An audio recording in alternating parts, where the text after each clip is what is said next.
Welcome back to Love Unfiltered. Today we're discussing how trauma impacts relationships and the journey to rebuilding trust and connection. This is a challenging yet essential conversation that can spark real healing and growth. Did you know that over 60% of people experience at least one traumatic event in their lifetime, often impacting personal relationships? Today, we're going to be covering effects of trauma in relationships, trust issues, emotional triggers, and communication breakdowns, healing through communication and empathy, how open dialogue and understanding foster recovery, and rebuilding trust, steps for personal and relational healing. I have invited students from diverse backgrounds to share their unique perspectives on love, relationships, and everything in between. I have Mar, class of 2022, hospitality major, and Brayden, sophomore, sports management major. Defining trauma and its different forms.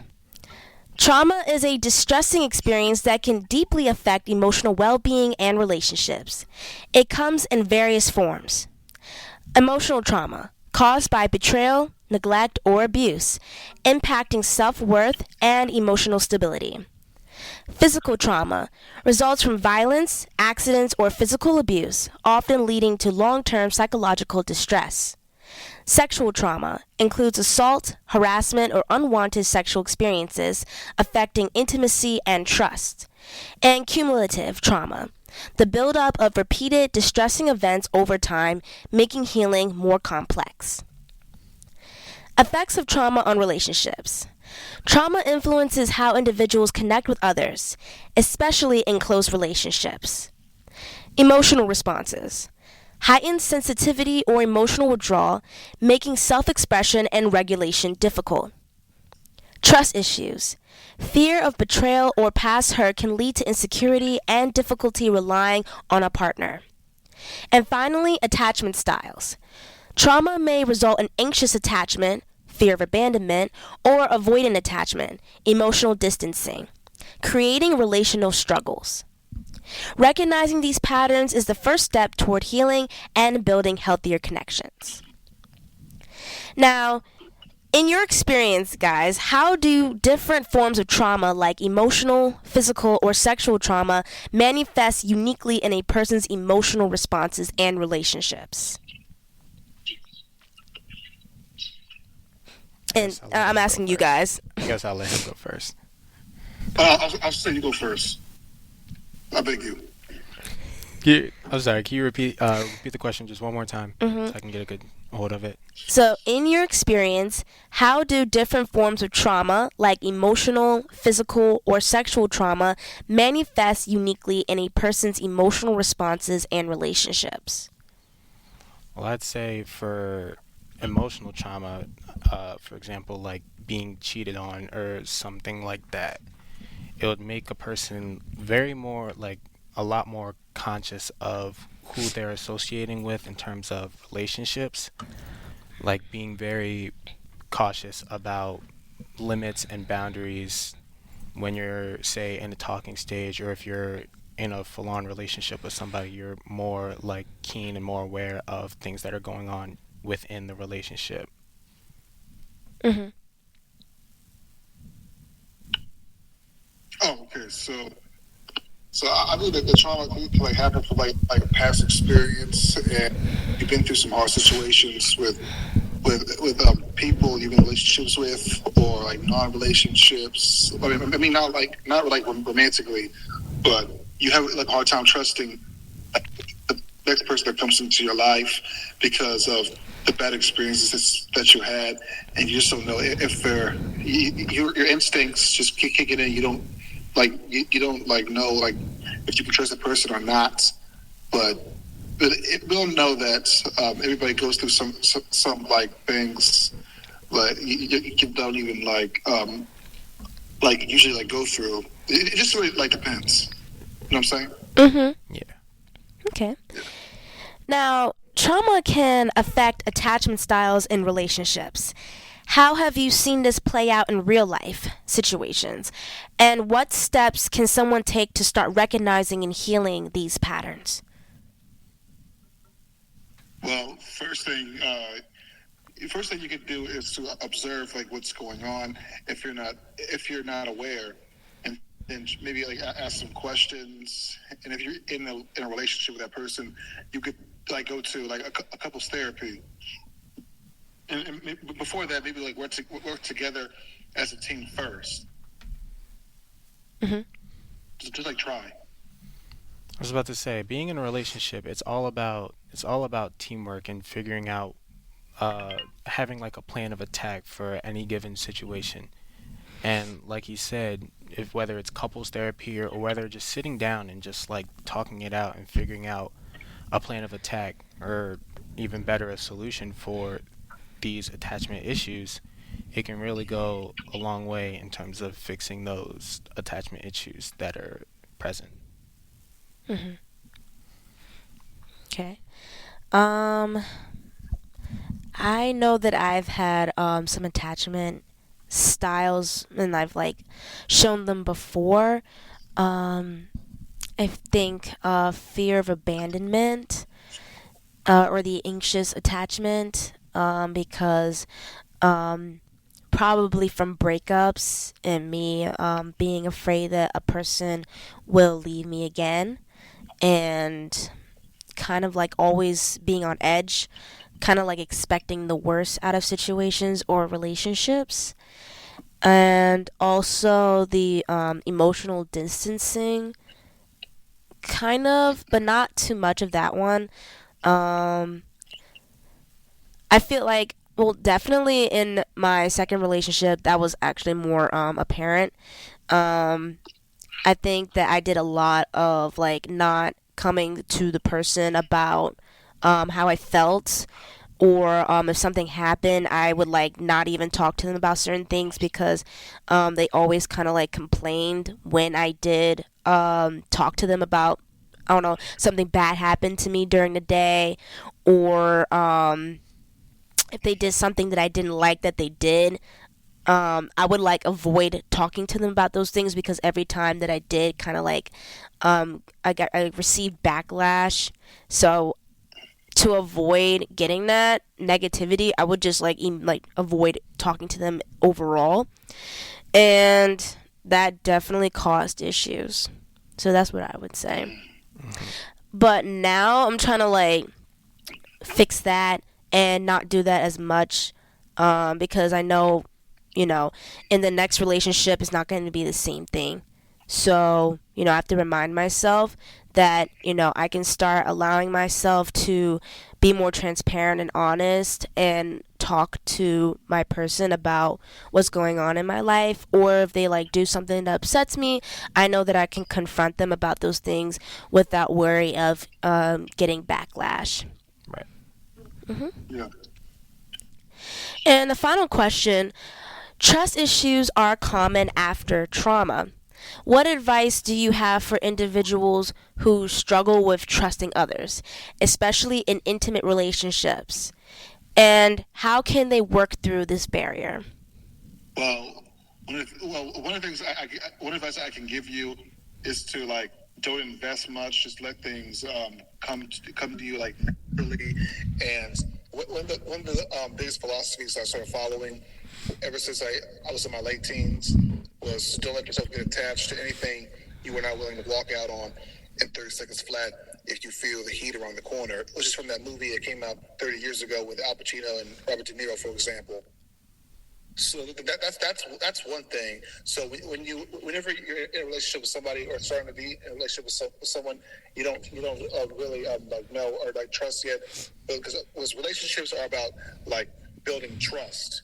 So if you like feel that like a heat signature, aka a red flag in that person, I, I would just like observe it, and then like keep pulling back, like just like pull back and see like what they do, and if there's more red flags going on, if you think if you don't think you could trust that person or adapt to them, then it's best for you to like like run to run while you still have the chance. Not like literally. I mean, like just like pull back and just like move on. Hmm. I can Don't def- look back. Okay.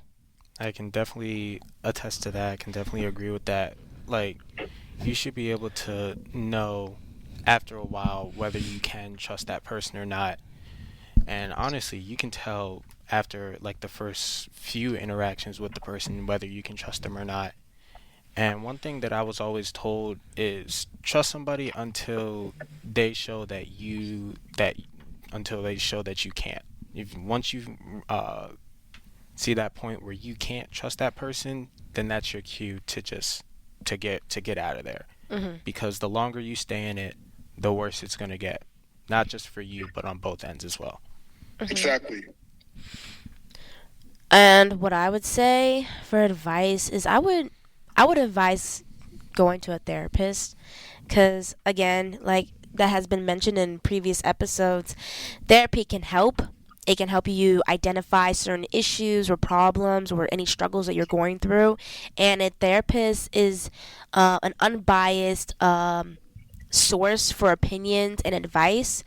And it can allow you to kind of like figure out how you can trust people more.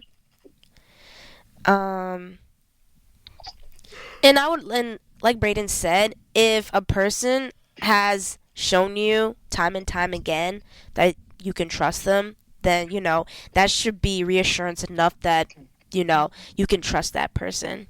So that's what I definitely would say. Okay. Mhm. Yeah, I would say so too. Mhm. No, I'm saying I couldn't say it better myself. Oh, right, right, right, right. Mhm. All right. So here's a real life example. A person who experienced emotional neglect in childhood struggles with trust in relationships. Despite being in a loving partnership, they often feel anxious about their partner leaving or withdrawing affection. This leads to heightened emotional reactions, difficulty expressing needs, and misunderstandings. Over time, through therapy and open communication, they learn to identify triggers, build trust, and develop healthier coping mechanisms, ultimately strengthening their relationship. What is the importance of open and compassionate communication? Open and compassionate communication is essential for rebuilding trust and connection after trauma. Creating a safe space for honest conversations allows both partners to express their feelings without fear of judgment. This fosters emotional security and deeper understanding in the relationship. Here are some active listening skills. Effective communication goes beyond speaking. It requires active listening. Stay engaged by maintaining eye contact and minimizing distractions. Use reflective listening to show understanding. I hear you saying that X makes you feel Y. Ask clarifying questions to encourage deeper conversations and uncover underlying emotions. The power of empathy. Empathy means being present and validating emotions rather than rushing to fix them. True understanding comes from listening, not problem solving. Here's an example. Instead of offering immediate solutions, acknowledge your partner's feelings. I see that this is really painful for you. I'm here for you. By practicing open communication, active listening, and empathy, partners can create a more supportive and healing relationship. Now, with regard to open and compassionate communication, in your guys' experience, what's the most impactful way to create a safe space for open and honest conversations in relationships, especially after trust has been broken? Well, one of the most one of the top solutions you could do is to show them. It's to show like show them like not only like the words, it's to show them that you really feel like regretful for what you did before. I mean, depending on the situation, like not communicating well, not putting in enough work. But I mean, if you have a good excuse, I like to hear it and tell me why. Should tell me like how and why we take this relationship any further. Mhm. And and depending on how much progress you made, if you show that you can be trusted again, then that's terrific. But you need there's some grounds that need to be like set so So so you can make sure that your partner, I mean, significant other, doesn't make the same mistake again. Otherwise, things are going to get worse. Hmm. I think That's another, all. not yeah, and I think another thing that goes into that is the maturity factor also. Being in a relationship already in and of itself takes maturity, but it's a different level of maturity to actually sit down and have the conversation of, hey, what's been bothering you? Something seems off. What's been bothering you? What's going on? And if the person isn't mature enough to actively be able to listen and respond to certain things that trigger an individual, then that person shouldn't be in that relationship, because the first thing that comes with communication is also maturity, being mature enough to bring up said situations or said situations that triggered a person. Being able to communicate and be mature about it is very, very key in those aspects. I would say um, understanding is definitely really important. Um, and also attention to detail.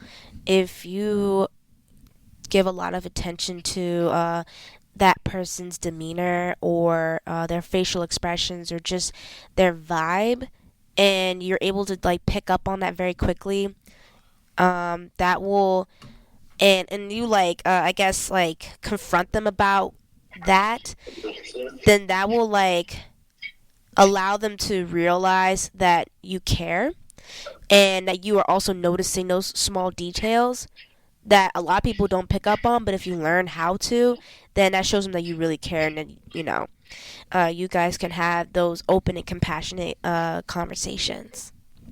Yeah, and a lot of people say this phrase. A lot of people say this phrase. It's the little things that matter. Hmm. It's not always like the big things about a person. Sometimes just focusing on the little things make the biggest impacts on a person. So paying attention to the small things is one thing that will really like touch a person's heart. Hmm.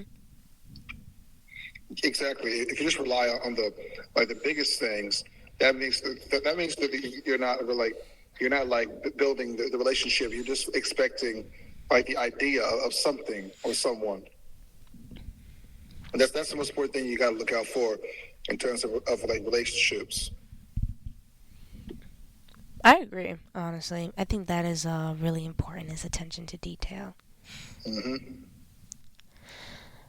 All right, now on active listening skills. Active listening is often easier said than done. What strategies have you found most helpful in truly staying present during difficult conversations?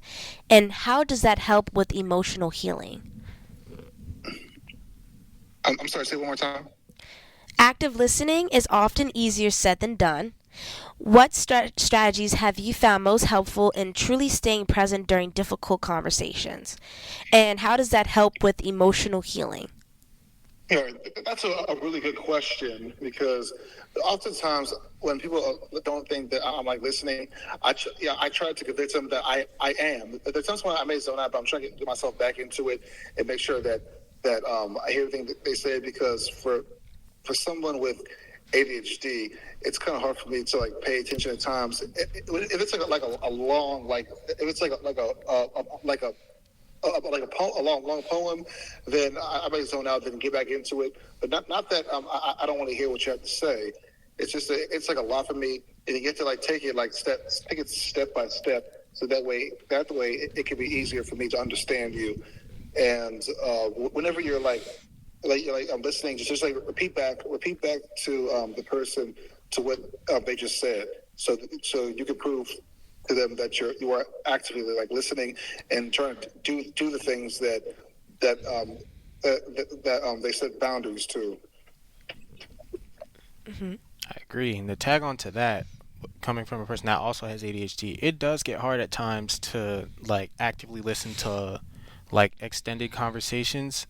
So just really focusing in limiting the distractions, like putting your phone down, turning off all music, turning off all the stuff that could possibly be a distraction to you that could get you sidetracked.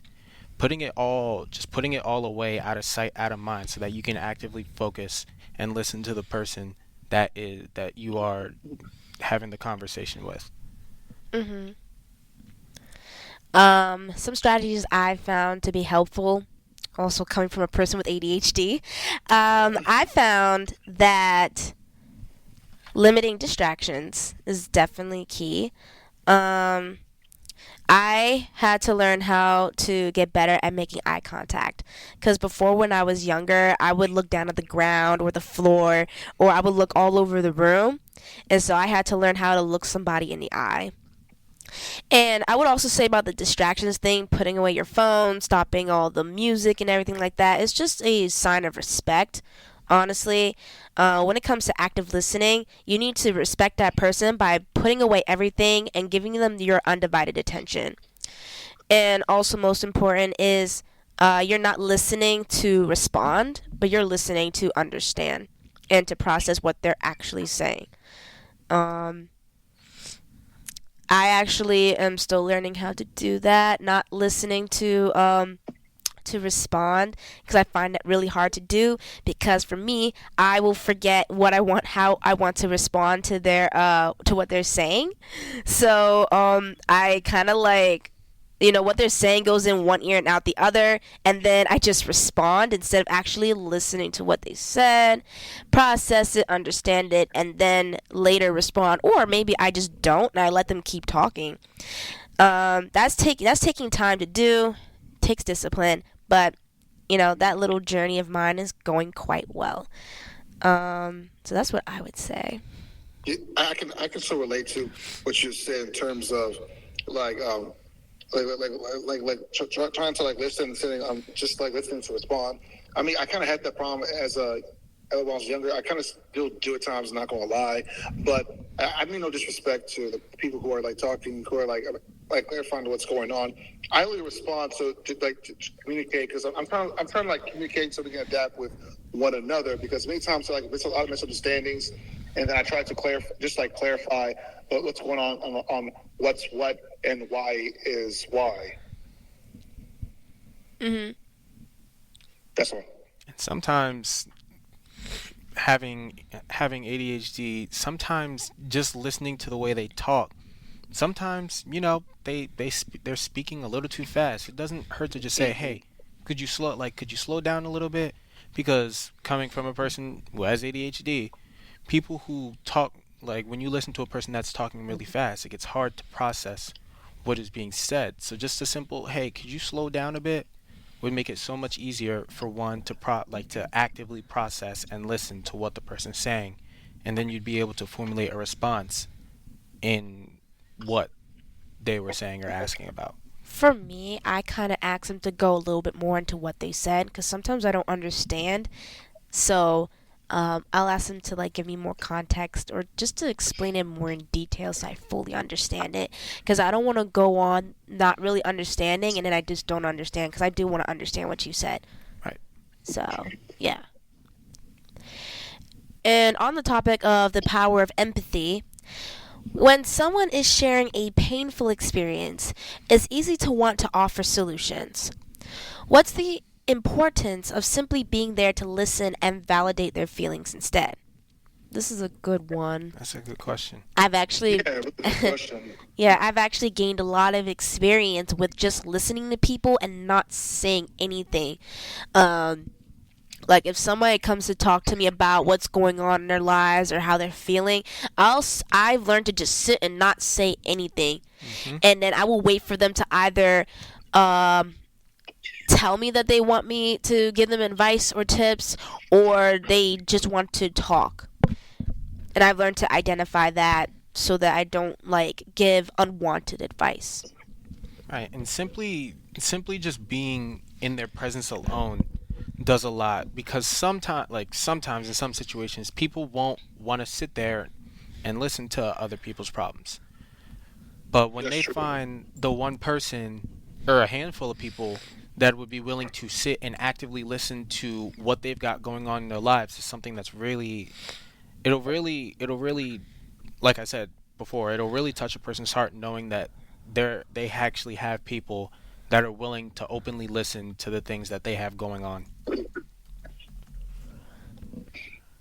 Yeah, I agree. I agree with this because uh, there are a lot of people out there who try to emphasize with the person, but it's not actually as simple as they think it is.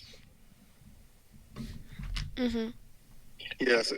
So if somebody had like, okay, so like for instance, uh, well, I was trying to shoot my shot with this woman one time a few years ago, and she felt uncomfortable, which I wasn't even aware of because it was like it's like a long story. I was trying to shoot my shot like properly, like the right way. If she says no, no, like yes, then I'm lucky, I guess. So, anyway, whenever I was like saw some women like acting strange, and I was so confused. And then I had heard some from people about what's been going on with women like these days. Whenever they're afraid to like say no, it's because they've been hurt and like murdered. And I was speechless and shocked. And I give these women my compassion. Never ever. I would absolutely would never do such a thing like that. Like, first of all, I'm in college. So I was like in college at the time. Like, why would I jeopardize my future for that? Like, it's like rejection is like no biggie, like to me. But I wish that women would like make things like plain, so I don't get all confused because I've gone through. Where my trauma is that I've been like confused at times whenever I have potential with somebody, and I try to look for answers, and then sometimes whenever I got clarity, it wasn't pretty. Mhm. From a woman's perspective, I can say a lot of women have found, and especially has been shown on the news time and time again, that a simple no is not enough. A lot of guys do not take no for an answer and actually push and push. Some even lash out in very violent ways, and a lot of women have ended up getting killed because they rejected a guy because a guy is very insecure or too sensitive, and he takes that rejection really hard to the heart, and it's just really bad. So a lot of women avoid saying no and kind of say no in a different way, or they won't respond at all, and even ignoring them can get them hurt too And by those that's type of guys. and that's the issue. That's the Yeah, issue in. it makes you. I'm sorry. Continue. Oh, I'm sorry. I was just gonna say that's the issue in and of itself is guys not understanding when a girl or a woman says no, that means no. Like if you get Hmm. rejected, okay, so what? It is not the end of the world. There are billions of other lovely women in this world that you can shoot your shot with. Just because one lady says no, oh, that doesn't mean that It's the end doesn't of the world. right. Like Yeah. think of it, we can I'm going to get off topic a little bit. You can translate it over to basketball. Just because you shoot 0 for 1, does that mean you stop shooting? No. No. You keep shooting. Just because you missed one three-pointer doesn't mean that you're going to stop shooting three-pointers. You're going to keep going until one says yes. There's nothing wrong with missing one shot. There's nothing wrong with missing two shots or three shots or however many shots you miss. It does not matter. It's okay. Keep shooting. Mhm. I Yeah, agree. exactly. So I wanted to say I found this Facebook post 2 days ago saying insulting a girl because you couldn't get her is the highest level of stupidity. And then I responded, exactly. It's no biggie. Like, come on, guys. Like, what do we have to lose? Like, don't let your ego get the best of you that you can't take rejection. Do you have any idea how ridiculous you sound when you get mad when a girl rejects you? Like, like women don't have to go out with you. If they say no, just turn around and walk away. You're right back where you started. And I have actually known guys who disrespect women who reject them as well. Like they don't do like the like go all the way and or like act physically violent, but they will be like verbally violent towards them. Like they'll call Yeah. them names, they'll call them derogatory words like the B word and things like that, or Curse them they'll out. insult them just because they got rejected. And I feel Yeah. like it's very unclassy and unnecessary. Right. Yeah, another thing that I want to address is that for the men out there who do respect women, I mean, no disrespect towards them, but they often get they often get mistaken as those people who would hurt and murder women after they say no. That's the trickiest part because I've been one of those people, Hmm. and it causes like social anxiety and sometimes even like social suicide. So yes, and so I've gone through some experience with it. I mean, I understand why women like feel this way, but you just got to be careful because you got to be careful about what kind of people you bring into your life because you don't know if those men are actually like civilized Yeah, like if or you're actually not. crazy. Hmm. Yeah, exactly. Because I will say is that I'm not generalizing women, but okay. So for us men who respect women, we're not afraid of rejection. It's accusations of harassment is what we're afraid of because whenever we try to do right like by women, we get to something like strange goes on, and we're like so confused, like what's going on, and then they get uncomfortable, and then we do try to we may try like fix it and like assure you that we would do no such thing as to harass or make you feel comfortable. Actually, it's like every man's worst nightmare because we want to we want women to feel like comfortable and secure and make them like feel special and treat them as human beings as they are meant to be treated as. Hmm. Right. And if something like extreme like happens, then it's going to be like very like complicated for us to like find work if we're exposed. Right. I agree. And one more thing before we move on. This is just a message for all my ladies out there. Don't be afraid. Don't be afraid to say no. And if you do say no, continue. If you don't feel comfortable with it, continue to say no. For all my fellas out there, if a lady says no, don't go on losing your mind. It's not anything worth losing your career or going to prison or something like that for. If a girl says no, so what? Keep moving. Ain't the end of the world. Exactly. It's just like I Amen. said, make it plain. Hmm. Amen to that. All right, so here are some steps for healing and rebuilding trust. For individuals healing from trauma, seek professional help through therapy, counseling, or support groups. Prioritize self awareness with journaling, meditation, and self care. And allow yourself to heal at your own pace. Setbacks are normal. For partners supporting a loved one, learn about trauma's effects to better understand their experience. Be patient and avoid pressuring them to heal on a specific timeline. And maintain open and consistent communication to foster trust. Finally, for the relationship as a whole, establish clear boundaries and work together on challenges. Celebrate small victories in rebuilding trust, and consider joint therapy for deeper connection and healing. Now, guys, for individuals healing from trauma, what advice would you give someone who's hesitant to seek professional help for their trauma? And how can they overcome that initial barrier? Well, one of the things I could give them is to like maybe like first try to heal yourself, like do the things that you usually like doing in terms of like hobbies, watch your favorite movie, TV show, doing your favorite activity. Those are one. So if you're feeling like hesitant to talk to somebody, like talk to somebody who you're like the closest with and who like respects you the most, who tends to listen to you when you're down. Because I'm fairly certain there are times whenever you fell down and you talk to someone, but not the same level as to what you're going through. That's more. than what you have gone through.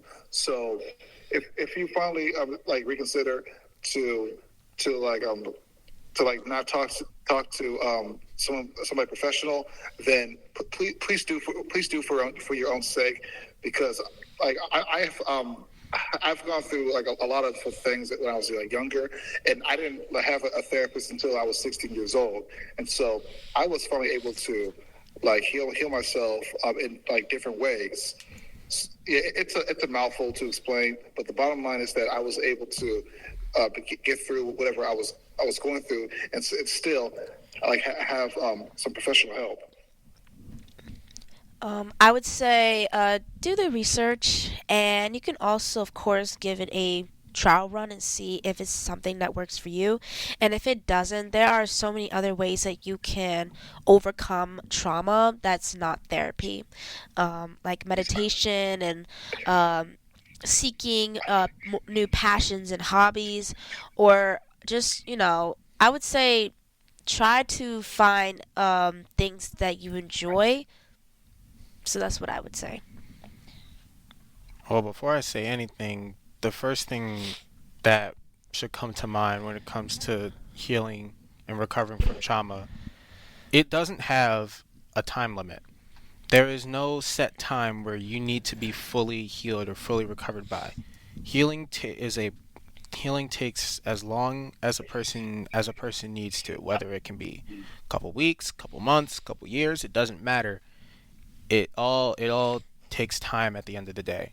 And then in terms of professional help, sometimes professional help isn't like the first thing when it comes to recovery and healing. Like for me, I don't go and get help from professionals because I know that I have friends, family who are willing to help, offer advice, and just be there and listen.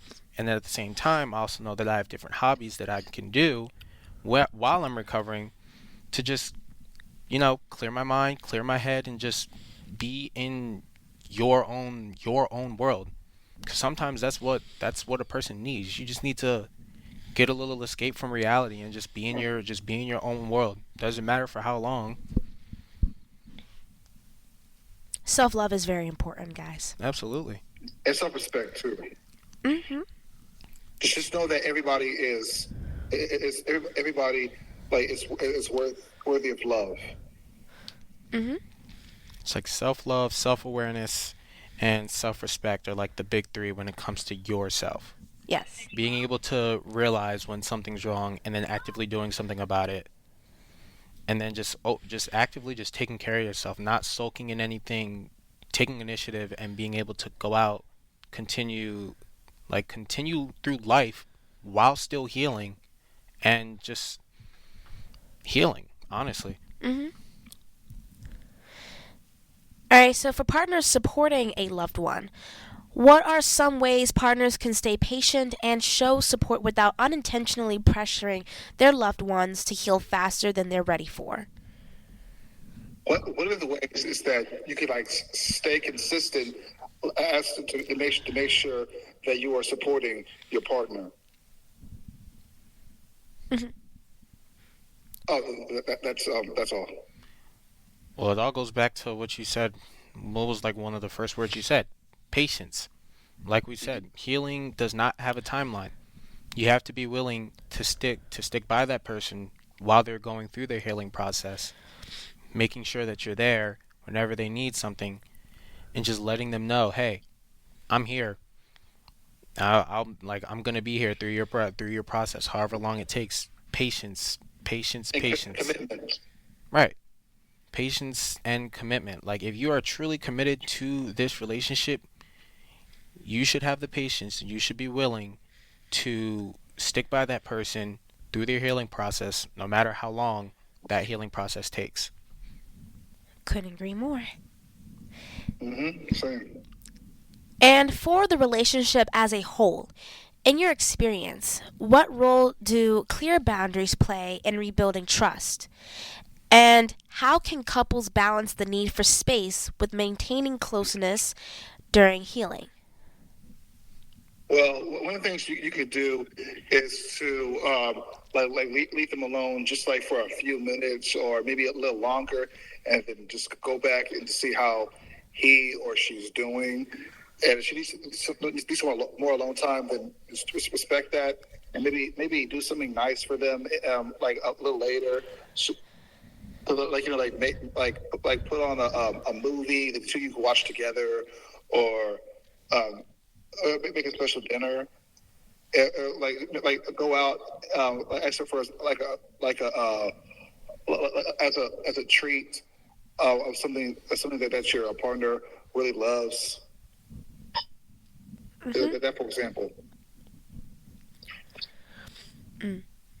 I just want to touch on the space and having the alone time. That's very, very important when it comes to a relationship. You don't have to be under your significant other 24/7 365. Sometimes it's good to have that alone time and do the stuff that like you two as individuals like to do by yourself. Like there's absolutely nothing wrong with that. Hmm. You don't want to be codependent on your significant other 24/7. You need to have that mindset that you are, yes, you are still in a relationship, but you also have to be at least some sort of independent. You can't be 100% codependent Yes. on the things that they do. You just have to be able to do your own thing. Exactly. If you don't have like the independence that you need, and you're just like relying on your like partner, then you're not ready for a relationship. That's like taking advantage of somebody. Like you need to be your own person and have like your priorities. Hmm. Have things to do outside your partner. Yeah, like hang out with your friends, your family, like even like join a club. Hmm. Yes, yes. The sometimes whenever you're away from your partner, that builds up the tension between the two of you. Hmm.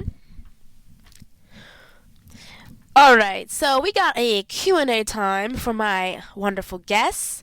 Here are a couple questions. What are some common misconceptions about trauma in relationships? The misunderstandings like happens whenever the person you meet new is kind of similar to the other person you were with before, and you can't trust that person. That's one. Another one is that they're like more like stern like with you, like they're more stern with you because of their past trauma, and you're just not for certain if you can like trust them or not. And I don't know. That's all I can think of so far. See, for me, based off of personal experience, some people who haven't experienced those traumas often get surprised when their significant other is going through trauma. Like sometimes they don't like they like freeze in fear or not knowing what to do. But really, it's like no one person has a perfect life. Everybody's gonna go through these different emotional traumas in the family, or whatever the matter may be. It's just about don't freeze. Just be there, console, and just be there, console, comfort. Hmm. I think a lot of people think that when something traumatic, when their partner goes through something traumatic, that the relationship completely fails. Um, Depending on what the circumstances were, it is something that can be worked through, but that takes a lot of work and dedication. And if you don't put the work in, then it's just not gonna work out. Hmm. I also think that people think um, that they don't want to deal with their partner having gone through something traumatic, and so they try to avoid that by leaving the relationship altogether. And another misconception I think would be people believing that if your partner's going through something traumatic, that it'll be problematic or something like a struggle that they feel like it's going to cause issues in a relationship. Mm-hmm. But it's something that you can definitely handle and deal with together. The second question is, what steps can couples take to foster resilience? Sorry? What steps can couples take to foster resilience? Teamwork and empathy. I'll add another one along with those two: teamwork and communication. Mm-hmm. It's about as simple as that, honestly. Mm-hmm. Yeah, communication, yeah. I would say honesty and reassurance. Awesome, okay. And the last question is, how do you rebuild trust after trauma-related behaviors create ruptures? But by communicating with one another and to see how you can adapt with one another to make sure that you understand each other, and so that the traumatic experience doesn't happen again. Mm-hmm. The boundaries. Give boundaries. Setting the boundaries to make sure, like you said, to make sure that that traumatic experience doesn't happen again. Mm-hmm. Because obviously, if the traumatic experience happened, that means there weren't proper boundaries that were set. Now that you have experienced it and you learn from it, now you know what actions you need to take, and now you know what boundaries you need to set in order for that traumatic experience to not happen again, or for another different traumatic experience to not happen again. Mm-hmm. All right. Here are some actionable tips and resources from my guests. You can get practical healing strategies, techniques for managing triggers, improving emotional regulation, and rebuilding trust. Effective communication tips, how to create a safe space for open dialogue and practice active listening. Self-care and coping mechanisms, mindfulness exercises, grounding techniques, and stress management tools. Support systems, the importance of therapy, support groups, and trusted relationships in the healing journey. And finally, recommended resources like books, podcasts, and organizations that provide guidance on trauma recovery and relationship healing. Here are some practical tools and resources for you guys. Mindfulness and self-reflection exercises. You can try body scan meditation, grounding exercises, and loving kindness meditation. Here are some journaling prompts that you can try.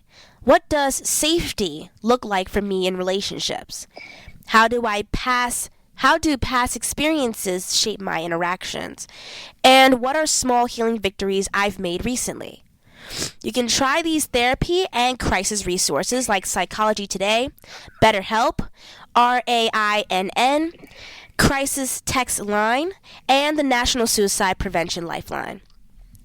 Here are some books that you can read. The Body Keeps a Score by Bezel van der Kolk, Understanding How Trauma Affects the Body and Mind, and Attached by Amir Levine and Rachel Heller, which explores attachment styles and their impact on relationships. And finally, podcasts you can listen to. Unlocking Us by Breanne Brown, which has conversations on vulnerability, healing, and emotional resilience. What we've covered today in this episode: trauma can significantly impact trust, emotional responses, and the way we connect with others. However, healing is not only possible, but essential for growth and healthy relationships. Effective communication, empathy, and strong support systems are fundamental in navigating this healing process. A willingness to be vulnerable, open, and understanding helps break down walls and fosters trust. Remember, healing is a journey, and it takes time. Small steps forward each day make a significant difference. Here is a hopeful message for all of you.